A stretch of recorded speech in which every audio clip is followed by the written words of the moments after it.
Soy Guillermo Torres Quirós y esta es la videocolumna de esta semana en la que vamos a platicar obviamente del tema del COVID-19, qué relajo se trae con ese tema del semáforo. También platicaremos pues de algunos temas políticos interesantes, el tema de la famosa Ley Barbosa en Puebla, un poco tratar de explicar en ese sentido, y también hablaremos sobre ya el proceso electoral del 2021, un proceso electoral donde vamos a renovar 15 gubernaturas, 29 congresos locales, también se renovarán en 29 estados los ayuntamientos.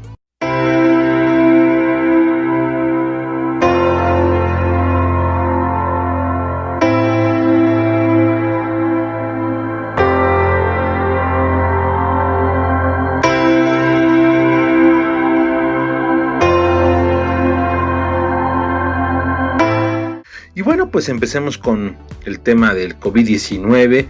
¿Cómo sigue el tema? Pues sigue el tema preocupante, porque hemos visto cómo con las cifras que da la autoridad no se ha dado el famoso bajón en la curva, que la curva sigue hacia el alza. Entonces no hay tal curva que tanto se quería presumir que podría darse a mediados del mes de mayo. ¿Esto a qué se debe? Pues en gran medida a la falta de transparencia que tiene esta administración.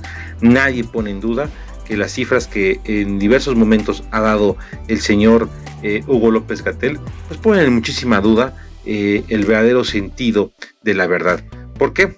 Porque mucha gente lo ha confirmado. Los datos que se dan no coinciden con los datos también que dan los estados en sus propios reportes. Y hay los casos en los que se dice que la persona murió por neumonía típica o alguna otra enfermedad. A algo otro se les pone etiquetado directamente el COVID-19. Hay mucho desorden en ese sentido. Y también, por desgracia, hay un maltrato al cuerpo médico, a todo el cuerpo que está en los hospitales. ¿Y cómo se hace maltrato? Cuando la autoridad no le da los elementos para que puedan ellos cuidarse, no se les dan las herramientas para tratar de evitar que ellos mueran contagiados. Hemos visto escenas realmente tristes en las que muchas enfermeras, muchos médicos, personal de los hospitales, personal de limpieza entre los hospitales tienen que salir a protestar para ver si voltea a verlos la autoridad federal y les da algún apoyo, si les da estas famosas mascarillas chinas o si les da batas que no son para el servicio que tienen que estar teniendo. Es una realidad y quedó claro que López-Gatell no ha dado las cifras correctas, que es difícil tenerlas con un sistema tan deficiente como el sistema que se tiene por parte de la actual administración.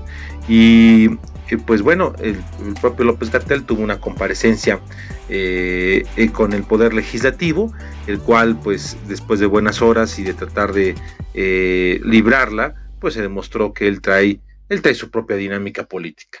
Esa es una triste realidad. Hugo López-Gatell sin duda va a tener que ser candidato a algún cargo de elección popular por el conocimiento que tiene la gente de él, porque puede ser un personaje bien librado, y todavía no salieron con el tema de que había sido la Organización Mundial de la Salud lo había tratado de traer al equipo de especialistas. Los que no saben mucho el asunto, bueno, en la realidad a todos los países se les pide un especialista, pero bueno, son parte de estos shows mediáticos que acostumbra hacer este gobierno, y en los cuales, bueno, se trata de darle cierto juego a ciertas cosas. Lo que es un hecho es que ya pasamos más de 80,000 contagiados y la cifra sigue aumentando, que ya llegamos a más de 9,000 gentes que han muerto por esta desgracia del COVID-19. Y vemos la concentración de casos en la Ciudad de México y el área metropolitana. Ahí es donde está el tema realmente grave. Y bueno, pues aunque las cifras hablan de ya haberse dado más de 137,000 negativos y de que ya hay más de 56,000 personas recuperadas, lo que es una realidad es que los hospitales no están al 100% cubriendo las necesidades. Incluso vemos ya en algunos lugares donde ya no se les da prácticamente acceso bajo esta propia dinámica de que ya está todo lleno. Y también hay una triste realidad. muchas de las gentes que están enfermas por COVID-19, bueno, tienen antecedentes de cuadros de enfermedades degenerativas como hipertensión, obesidad, diabetes o tabaquismo. Es así como pues nos deja una gran reflexión. No sé qué gana la autoridad mintiendo muchas de las cosas que no debería estar mintiendo, debería estar aplicando. Y lo más grave de todo esto que estamos viendo es que pues vemos, por desgracia, un esfuerzo por tratar de regresar a la normalidad, y vemos algo interesante. Los gobernadores, que ya hemos dicho en este espacio, tratan de abrir su espacio, de ser un contrapeso natural. El bloque de los 7 gobernadores que han marcado ya su propia agenda, su propia dinámica, es una demostración de lo que puede hacerse de lo local a lo nacional. Es una demostración del potencial que tiene precisamente los gobiernos estatales ante la federación, y se pone en duda si se tiene que hacer o no el pacto de la federación. Lo que es un hecho es de que estos estados están marcando su propia dinámica. El gobierno ha dicho de forma clara y contundente que hay un tablero de colores, un semáforo nacional, que de arranque, salvo Zacatecas, el resto del país va a tener que mantenerse todavía más tiempo resguardado. La verdad es que están hechos bolas, perdón por la expresión, pero el propio López Obrador se contradice como siempre, día por día.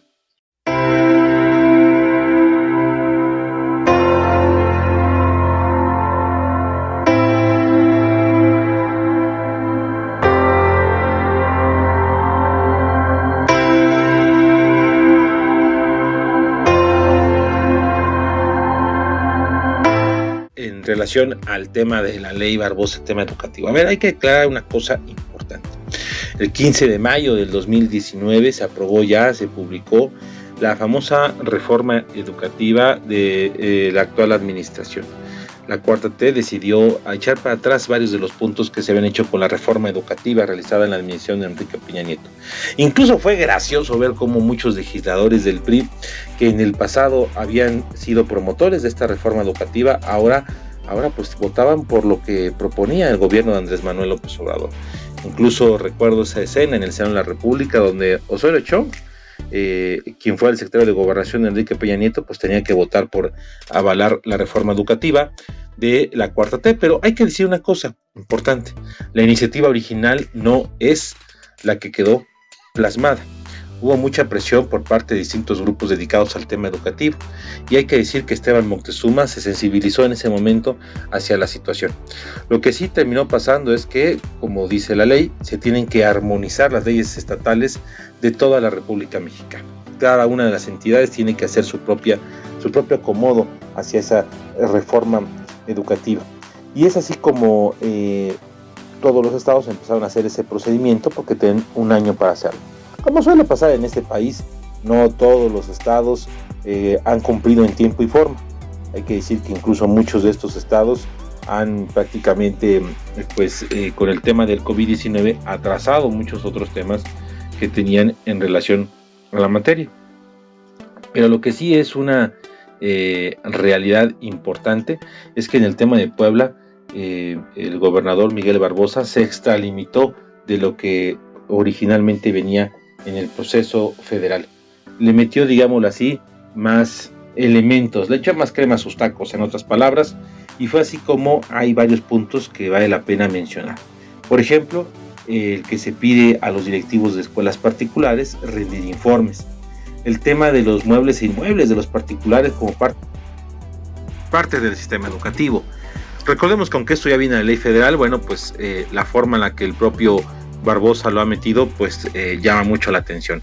Otro de los puntos es que la SEP estatal puede investigar incrementos en las cuotas de particulares, así como impedir condicionar educación por uniformes y materiales, o incluso meter la mano en el programa educativo estatal con los contenidos propios de la SEP, imponiendo en algunas dinámicas esta parte tan detallada que son los propios contenidos. La verdad es que la ley Barbosa se aprobó el 15 de mayo, no había dado a la luz con tanto repercusión hasta que un medio de comunicación lo empezó a hacer, y de ahí, bueno, pues se empezó a generar muchísima polémica.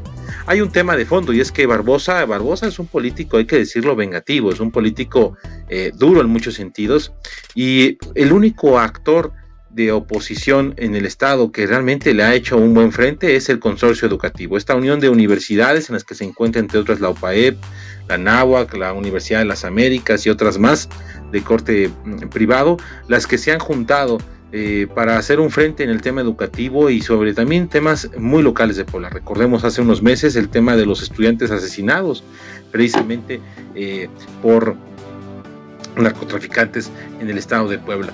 Y esto pues de alguna manera a Barbosa no le gusta. Recordemos esa marcha multitudinaria que reunió a muchos jóvenes en las calles de Puebla y en el cual el propio Barbosa, bueno, pues tuvo que salir a dar la cara. Y pues es un político, digamos, muy hecho de la Cuarta T. El consorcio educativo no le genera la mayor de las simpatías, y por eso esta ley todavía toma una mayor relevancia política. Hay que decirlo, el propio Barbosa ha sido pues polémico con declaraciones desde haber dicho que el exgobernador Moreno Valle y su esposa, la gobernadora Marta Erika, pues prácticamente merecían haber muerto. Terribles declaraciones de un personaje que la verdad pues no nos enseña lo mejor de la clase política. Y bueno, pues el propio INEGI en el estudio del índice de confianza de las instituciones marca que precisamente las universidades son las mejor evaluadas por parte de los poblanos. Así que el tema se pone interesante. Si bien la ley ya se publicó y tuvo una mayoría importante, pues en la población no parece generar la mayor de las simpatías esta llamada Ley Barbosa.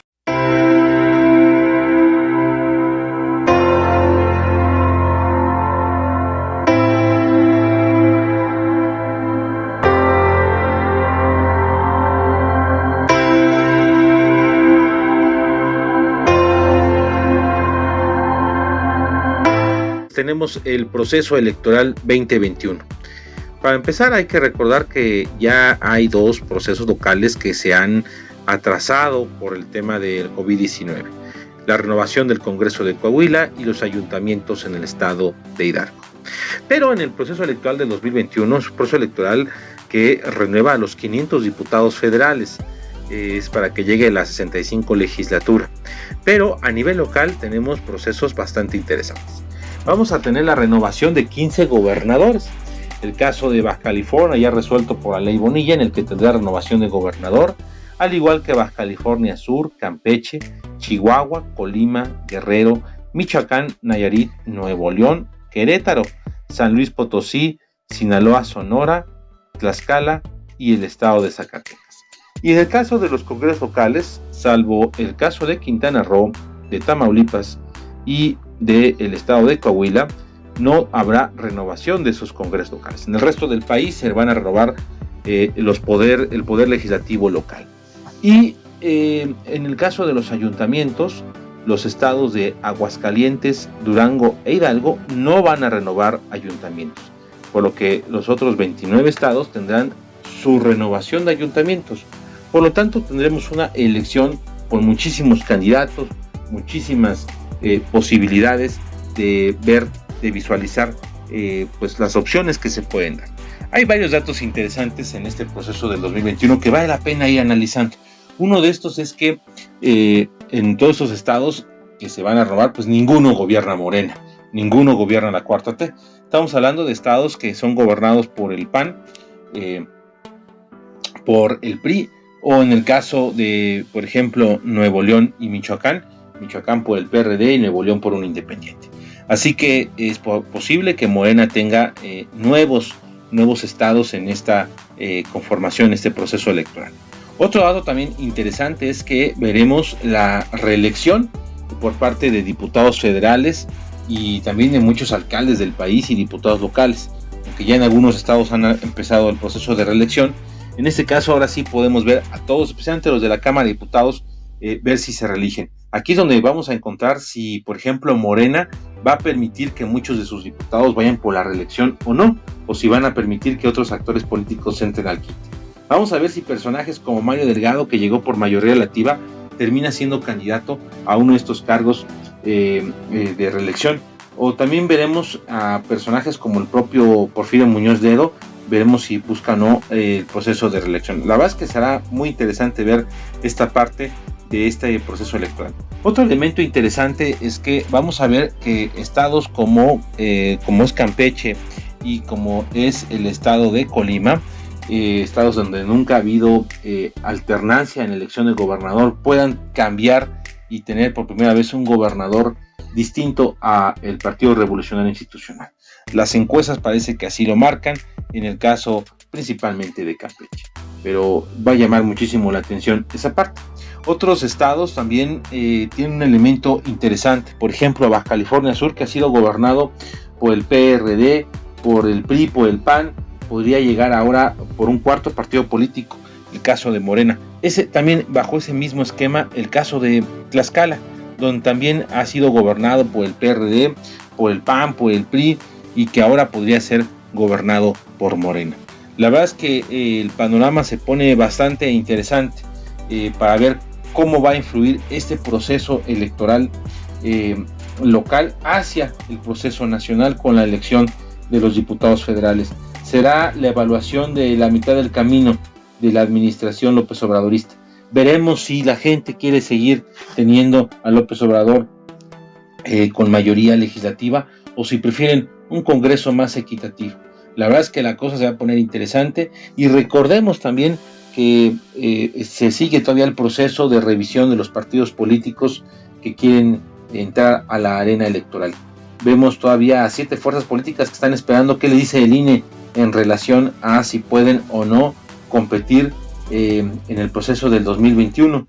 Y de estas 7 fuerzas políticas, si se llegan a dar las 7, pues veríamos una gran cantidad de partidos políticos compitiendo por un espacio en el proceso del 2021. Recordemos que los partidos de nuevo registro no pueden hacer alianza electoral, tienen que ir solos en la elección y veremos cuáles de estos sobreviven al aborigen electoral.